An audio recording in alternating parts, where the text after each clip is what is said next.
and welcome to the final part of our fantastical tale. We sit on the eve of the rebirth of Square Enix's new world. Almost exactly 3 years after the original catastrophic launch, Eorzea was going to be getting a second chance. But this time, everybody knew it wasn't going to be getting a third.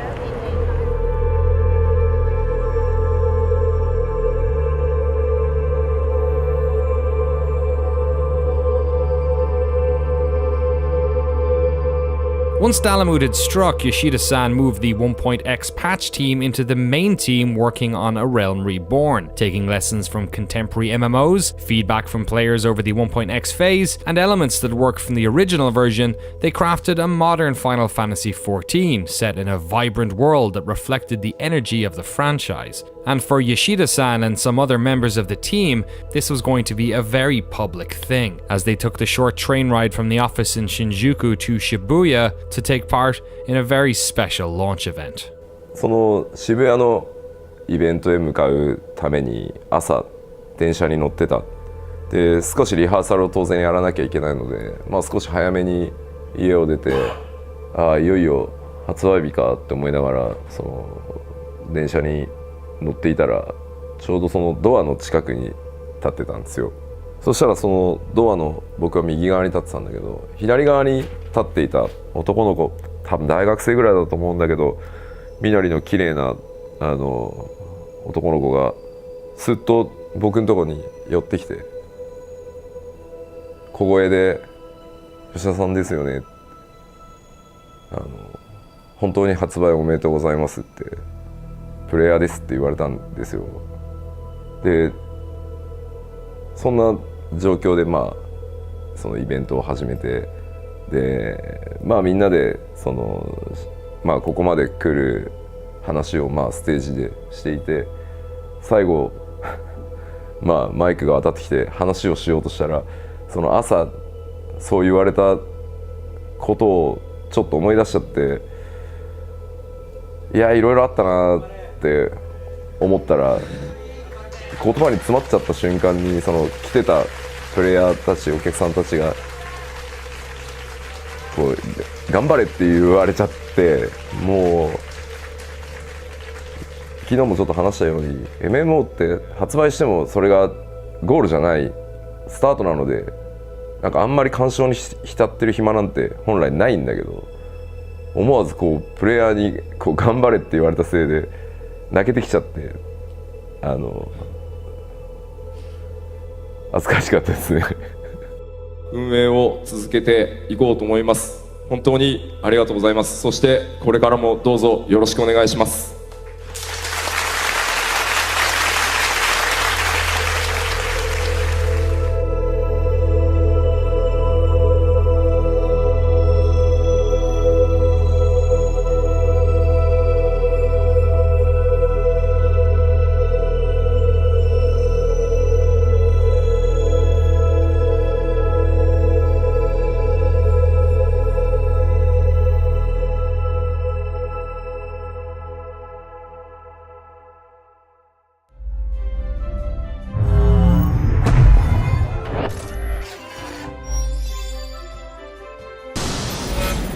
Final Fantasy XIV: A Realm Reborn is a great MMORPG experience on both PC and PlayStation 3. Grounded in tradition and learning from the lessons of the games that preceded it, it thrives on the strengths of its excitingly varied and flexible class system and highly mobile combat.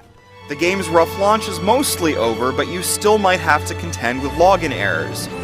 But this is, by and large, a very good massively multiplayer game, filled with lots of stuff to do, gorgeous vistas to behold, and lots of adorable narrative touches. The challenge ahead for Square is to achieve the delicate balance of questing, dungeons, and fates for the second half of the leveling process, as well as it has the first.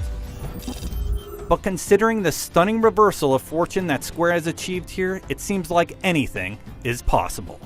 So what was it like then on your end after, years of working on this game, having the launch, basically being required to work on two separate games at the same time, patching one and then building an entirely new one, almost in secret for a large part of it, to then see Like, what was it like reading reviews and reading message boards when people were like, oh fuck, they did it?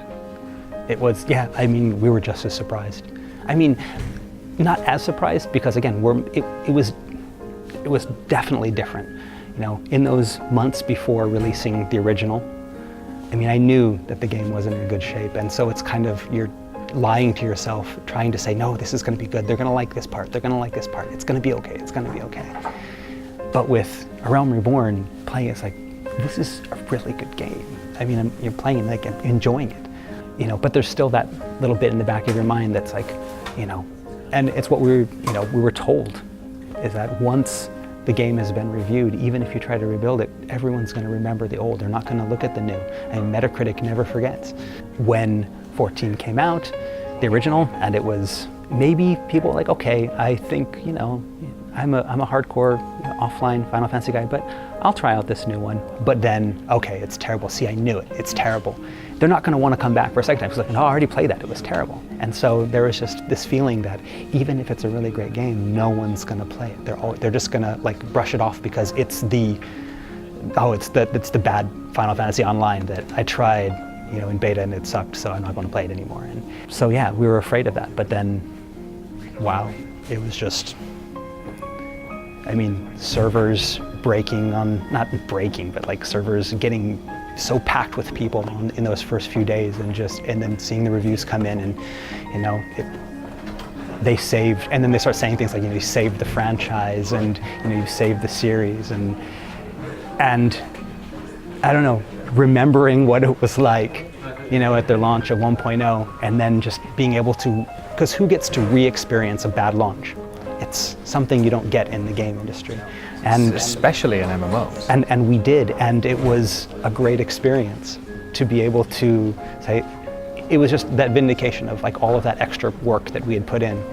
It was what Yoshida-san had promised us. If we worked hard and we did this right, that in a year and a half's time, you know, we can do this. And a lot of people didn't believe him, and you know, a normal person probably wouldn't believe him.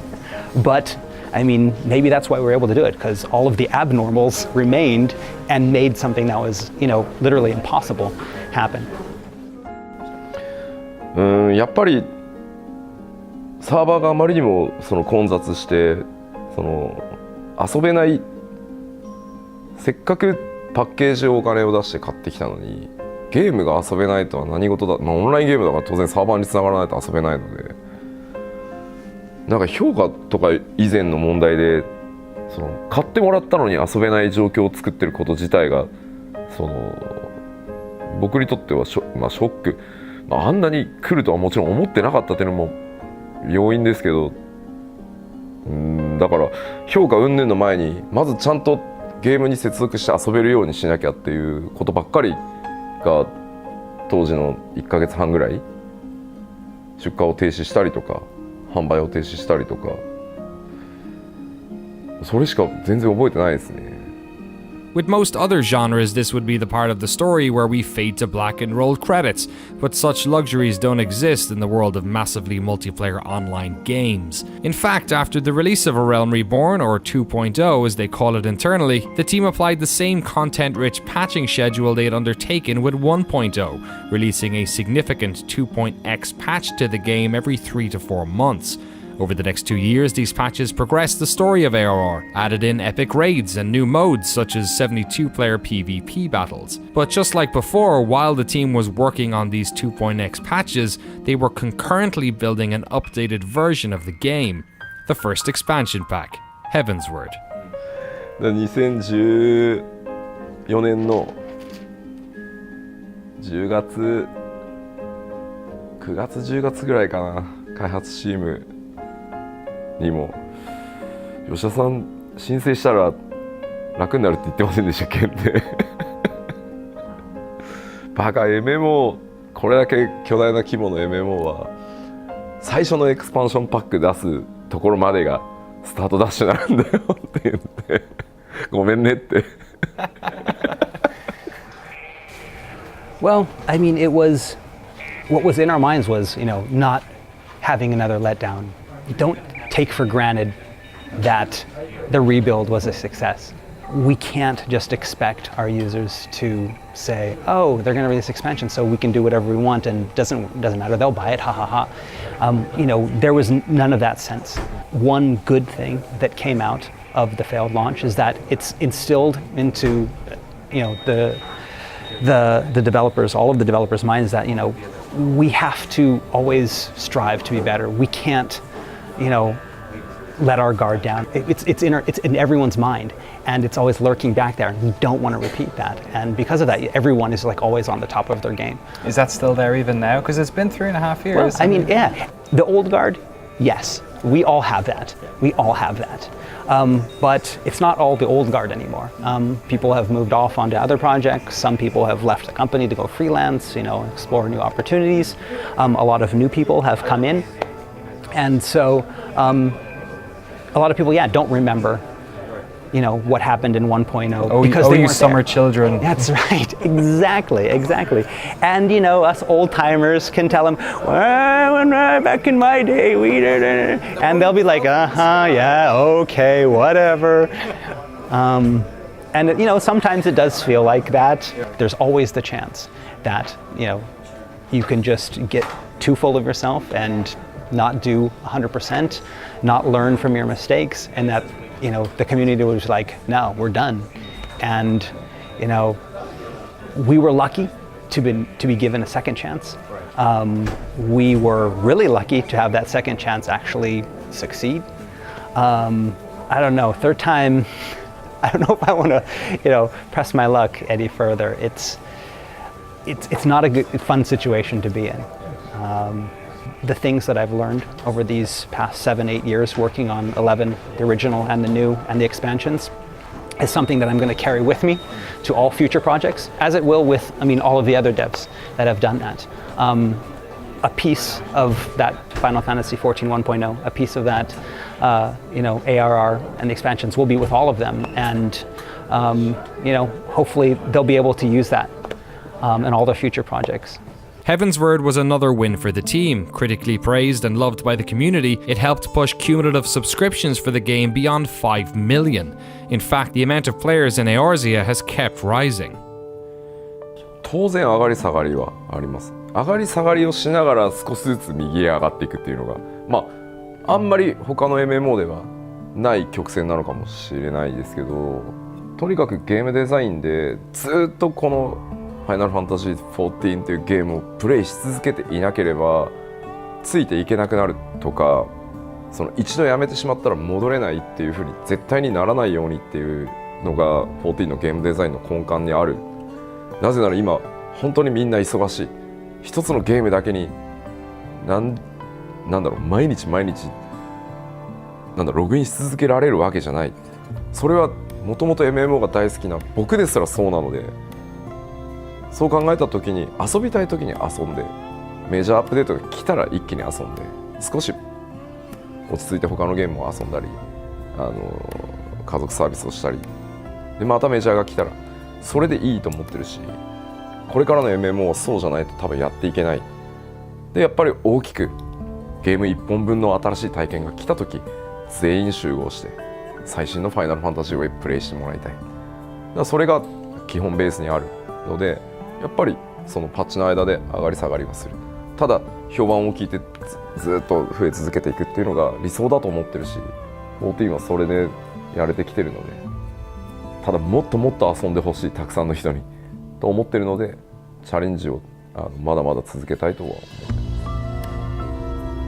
The latest expansion pack, Stormblood, comes hot on the heels of 2 years worth of 3.x patches, which have added fresh storylines and features to Heavensward. With it comes increased level caps, new dungeons, jobs, raids, zones, and some changes to the battle system. Stormblood will also mark the end of the game's lifetime on the PlayStation 3, but of course in the intervening years, the team has since launched the game on the PlayStation 4. Final Fantasy XIV had been a financial disaster for Square Enix. Subscriptions were turned off for most of the 1.x era, and the company poured significant funds and trust into the team tasked with its rebirth. The importance of this franchise to the company is mirrored by its importance to its players and of course the development team.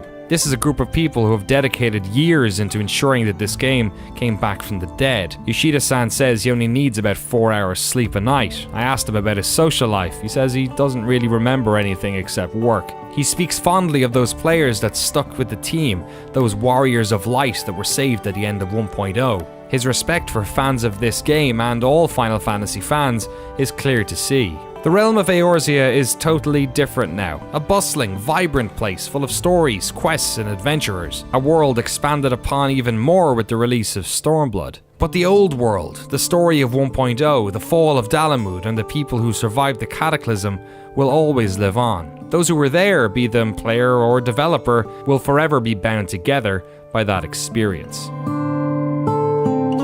Instead of a lot of games will create, these myths for their games, we have a myth that actually happened, but because it happened so long ago and only a few people saw it, most of the new players now, they look at back and it's like, did it really happen? What is this battle with the White Raven and Riven Road? And it was just this grand battle, all different levels and this, dimensional rifts, and it sounds like an actual myth, but it's not just a story we made up for this, it's actually happened. And as the game progresses and new players come on, it's further and further back in history that this really cool thing happened. And so, that visual works cutscene, I remember watching it and just like, goosebumps all over. I'm watching with all of these other, like the directors and producers and the director of the visual works, and we're all sitting there and they're all watching it, and I'm just watching them like I've got like tear in my eyes. Yeah, it's dust. And it was that powerful because it kind of encompassed not only what the character went through, it was an image of what we as developers had done as well. At the beginning, we're all, let's do this. It's going to be an adventure. We're like that first cutscene where, with the party that goes out and they have their guild leave and they go out and they fight the Morble, and that's us at the beginning. And then the release hits you and you're down. Then you have that cutscene where it's just like everyone's working together to make something new, and then it failed, but no, it didn't fail, and you're just, and all of the memories of the past years, the good and the bad, kind of all come together, and just so overwhelming.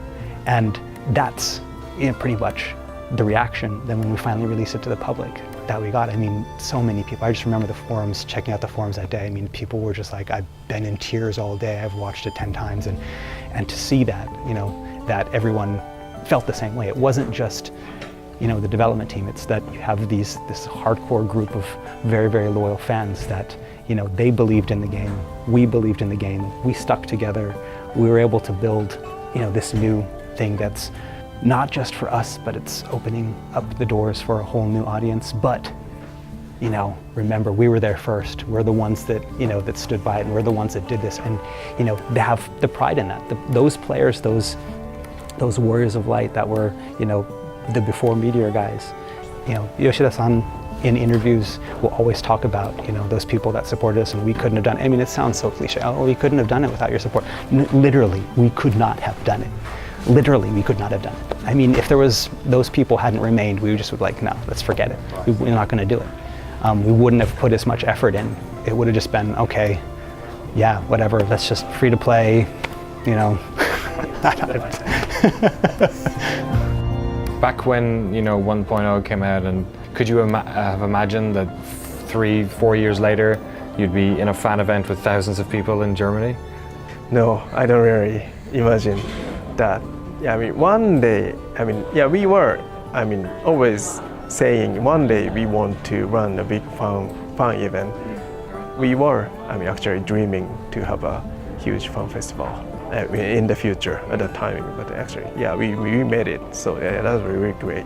Some dreams come true. Yes.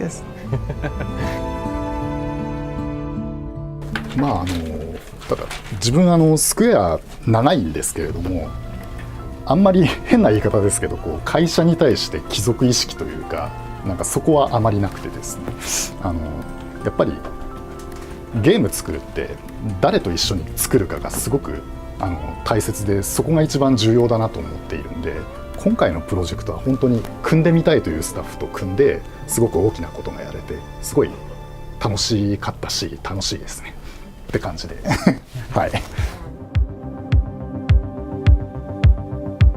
まあ強調したいことがあるとすれば、その初日に 1.0 の話をしてましたけど、誰か一人そのもしくはデベロップメントチームがということではなくて、やっぱり今でも本当に会社自体の大きな過ちが、その全ての悪い部分がファイナルファンタジー14で出てしまったっていう、その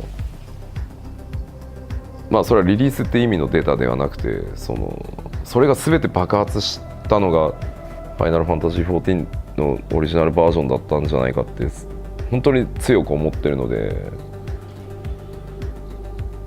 でも今そのまあ14のリバンプを会社全体としてやって15がリリースできて、スクエニは少しずつ変わってきたと思ってるし、もっと変わらなきゃいけないと思ってる。もしかすると少し安心してる人たちも今いるのかもしれないけど、まだまだ変わらなきゃいけないと思ってるので、なんかそのあたりがうまく伝わってるといいなとは思います。これはなんだろう、スクエアエニックスっていう会社が作るゲームに期待してもらってる人が世界中にたくさんいると思うんですけど、僕もそうだったから、でもまだまだスクエアエニックスってこのレベルじゃないじゃん、もっと上いけるじゃんって思ってくれてるはずなので、そのためにはもっと変わらなきゃいけないし、チャレンジもしなきゃいけないと思ってるので、そういった要素も今回のそのお話でうまく伝わってくれると嬉しいかなとは思います。僕らはそういうつもりでやってますっていうメッセージが少しでもね出ていけばいいなとは。プレイヤーの皆さんと会社が望めばそうなってると思いますし、プレイヤーの皆さんや会社が他のゲームを作れって望んでくれれば他のゲーム作ってるかもしれないですし、両方一緒に同時にやってるかもしれないし、僕は少なくともスクエアエニックスって今会社の、スタッフで自分の会社なわけではないので、やっぱプレイヤーの皆さん、ファンの皆さんがスクエアエニックスに何を期待するのかっていうのを会社がどう考えるかだと僕は思ってるんで、まあ、もちろん自分で作ってみたいゲームがないわけじゃもちろんないですけど、まあ、好きなものを作りたいならね、会社辞めて自分で会社作って作ればって思っちゃうんで、まあ望まれる限りは頑張ろうと思いますけど、ただそろそろねプロデューサーとディレクターのどっちかは誰かやってくんねえかなって思いますけどね。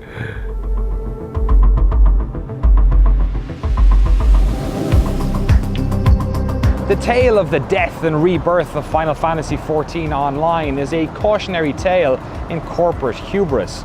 It's a story about the power of humility, respect, and unity.